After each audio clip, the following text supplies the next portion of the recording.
ತಿಮ್ಮರಾಜ್ ಅವರು ಹಾಗೂ ನನ್ನ ಬಾಂಧವ್ಯ ಸುಮಾರು 15 ವರ್ಷಗಳ ಕಾಲ ನಿರಂತರವಾಗಿ ಒಂದೇ ಪಕ್ಷದಲ್ಲಿ ಇಬ್ಬರೂ ಸಹ ಕೆಲಸ ಮಾಡ್ಕೊಂಡು ಬಂದಿದ್ವಿ. ಅವರು ಎಸ್ಸಿ ಘಟಕದ ಅಧ್ಯಕ್ಷರಾಗಿ ಹಾಗೂ ಬೆಂಗಳೂರು ನಗರ ಜಿಲ್ಲಾ ಕಾಂಗ್ರೆಸ್ನ ಪ್ರಧಾನ ಕಾರ್ಯದರ್ಶಿಗಳಾಗಿ ಸಕ್ರಿಯವಾಗಿ ಕೆಲಸ ಮಾಡ್ಕೊಂಡು ಬಂದಿರ್ತಾರೆ. ಅವರು ಸರಳ ಸಜ್ಜನಿಕೆಯ ವ್ಯಕ್ತಿ, ಹಾಗೇನೆ ತೀರಾ ಯುವಕರಿಗಿರ್ಬೋದು ಅಥವಾ ಎಲ್ಲರಿಗೂ ಸಿಗುವಂತಹ ವ್ಯಕ್ತಿಯಾಗಿದ್ದು ಹಾಗೂ ಅಳಲ್ಸಂದ್ರ ಹಾಗೆ ಈ ವಾರ್ಡ್ನಲ್ಲಿ ಸುಮಾರು ಜನಪರವಾದಂತಹ ಕಾರ್ಯಕ್ರಮಗಳನ್ನ ನಡೆಸ್ಕೊಂತ ಬಂದಿದ್ದಾರೆ.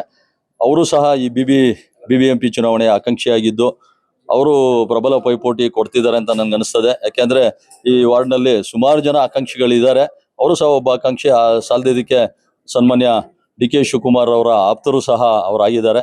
ಮುಂದಿನ ದಿನಗಳಲ್ಲಿ ಅವ್ರಿಗೆ ಅವಕಾಶ ಸಿಕ್ಕಿದ್ರೆ ಗೆಲ್ಲುವಂತ ತುಂಬಾ ಚಾನ್ಸಸ್ ಇದೆ ಅಂತ ಹೇಳ್ತೀನಿ. ಜನಗಳ ಒಡಂಬಡಿಕೆ ಇದೆಯಾ? ಖಂಡಿತವಾಗೂ ಇದೆ. ಅಲ್ಲಿರ್ತಕ್ಕಂಥ ನಮ್ಮ ನಾಯಕರುಗಳು ಎಷ್ಟು ಜನ ಇವತ್ತು ಆಕಾಂಕ್ಷಿಗಳು ಆಗಿದ್ದಾರೆ, ಎಲ್ಲರೂ ಸಹ ಒಡಂಬಡಿಕೆ ಇದೆ. ಹಾಗೆ ಸ್ಥಳೀಯ ಮಟ್ಟದಲ್ಲಿ ಗುರುತಿಸ್ಕೊಂಡಿದ್ದಾರೆ. ಅನೇಕ ಜನಪರ ಕೆಲಸಗಳನ್ನ ಎಲ್ಲರೂ ಸಹ ಮಾಡ್ಕೊಂಡ್ ಬರ್ತಿದ್ದಾರೆ. ಅದರಲ್ಲಿ ತಿಮ್ಮರಾಜ್ ಅವರು ಸಹ ಅವರೆಲ್ಲರನ್ನು ಜೊತೆಗೂಡಿ ಅವರು ಸಹ ಕೆಲಸ ಮಾಡ್ತಿದ್ದಾರೆ.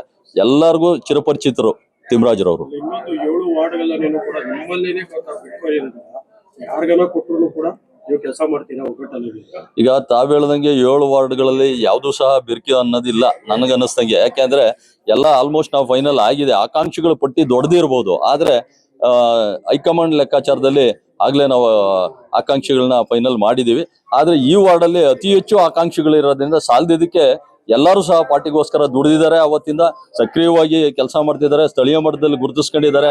ಅನೇಕ ಜನಪರ ಯೋಜನೆಗಳು ಹಾಗೆ ಜನರಿಗೆ ಕೈಗೆಟುಕುವಂತಹ ಆಹಾರ ದಿನಸಿ ಕಿಟ್ಗಳು ಇರ್ಬೋದು ಅಥವಾ ಉಚಿತ ಶಿಬಿರಗಳಿರ್ಬೋದು, ಹಾಗೇನೆ ಕ್ರೀಡಾ ಮನೋಭಾವನೆಯಿಂದ ಟೂರ್ನಿಮೆಂಟ್ಗಳು ಇರ್ಬೋದು, ಎಲ್ಲವನ್ನು ಆಯೋಜನೆ ಮಾಡಿ ಇವತ್ತು ಸ್ಥಳೀಯ ಮಟ್ಟದಲ್ಲಿ ಎಲ್ಲರೂ ಗುರುತಿಸ್ಕೊಂಡಿರೋದ್ರಿಂದ ಇದು ಒಂದು ರೀತಿ ನಮಗೆ ಸವಾಲೇ. ಆದ್ರೂ ಸಹ 3 ಜನ ಅಥವಾ 4 ಜನ ಆಕಾಂಕ್ಷಿಗಳಿದ್ದಾರೆ. 4 ಜನ ಸೇರಿ ಒಬ್ಬ ಅಭ್ಯರ್ಥಿನ ಗೆಲ್ಲಿಸ್ಕೊಂಡ್ ಬರ್ತಾರೆ ಅನ್ನೋ ವಿಶ್ವಾಸ ನಮಗಿದೆ. ಸಾಕಷ್ಟು ಅಭಿಮಾನಿಗಳು, ಮಿತ್ರರು ಎಲ್ಲ ಬಂದಿದ್ರು, ವಿಶ್ ಮಾಡಿದ್ದಾರೆ.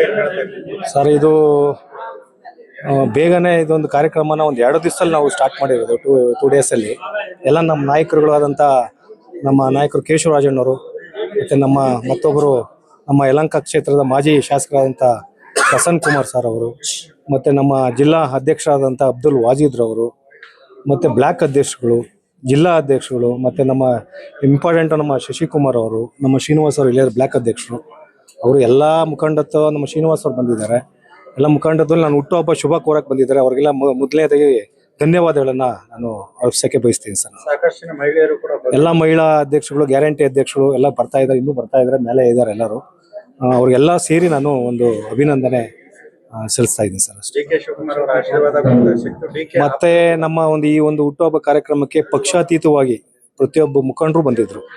ಎಲ್ಲ ನಮ್ಮ JDS ಮುಖಂಡರಾದಂಥ ಕೃಷ್ಣಪ್ಪ ಅವ್ರು ಬಂದಿದ್ರು. ನಮ್ಮ ಇನ್ನೊಬ್ರು ಮುಖಂಡರು ಪ್ರವೀಣ್ ಅವರು, JDS ಮುಖಂಡರಂತ ಪ್ರವೀಣ್ ಅವ್ರು ಬಂದಿದ್ರು. ಎಲ್ಲ ಪಕ್ಷಾತೀತವಾಗಿ ಎಲ್ಲರನ್ನೂ ಕರೆದಿದ್ದೀನಿ. ಎಲ್ಲರೂ ಬಂದು ನಮಗೆ ಆಶೀರ್ವಾದ ಮಾಡುವಂತ. ತಿಮ್ಮರಾಜ್ ಅವರು ಇವತ್ತು ಹುಟ್ಟುಹಬ್ಬವನ್ನ ಆಚರಿಸ್ಕೊಂತ ಇದ್ದಾರೆ.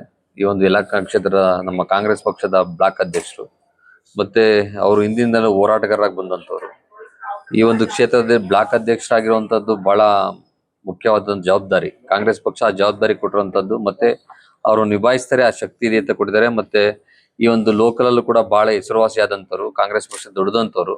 ಅವ್ರು ಇವತ್ತು ಹುಟ್ಟುಹಬ್ಬವನ್ನು ಆಚರಿಸ್ಕೊಂತ ಇದ್ದಾರೆ. ಅವ್ರಿಗೆ ಒಳ್ಳೇದಾಗ್ಲಿ, ಮುಂದಿನ ದಿನಗಳಲ್ಲಿ ಅವರ ಭವಿಷ್ಯ ಇನ್ನ ಉಜ್ವಲವಾಗ್ಲಿ ಅಂತ ಹೇಳ್ತಾ ಅವ್ರಿಗೆ ಮತ್ತೊಮ್ಮೆ ಹುಟ್ಟುಹಬ್ಬದ ಶುಭಾಶಯಗಳನ್ನ ಕೊಡ್ತೇವೆ. GBA ಟಿಕೆಟ್ ಆಕಾಂಕ್ಷೆ ಕೂಡ ಆಗಿದ್ದಾರೆ ಸರ್. GBA ಚುನಾವಣೆ ಕೂಡ ಹತ್ರ ಆಗ್ತಾ ಇದೆ. ಸೊ ಟಿಕೆಟ್ ಏನಾದ್ರೂ ಸಿಕ್ಕರೆ ಗೆಲ್ತಾರ? ಕಾಂಗ್ರೆಸ್ ಆಕಾಂಕ್ಷಿಗಳಾಗ್ಲಿ ಟಿಕೆಟ್ ಸಿಗುತ್ತೆ ಅವ್ರಿಗೆ. Thank you.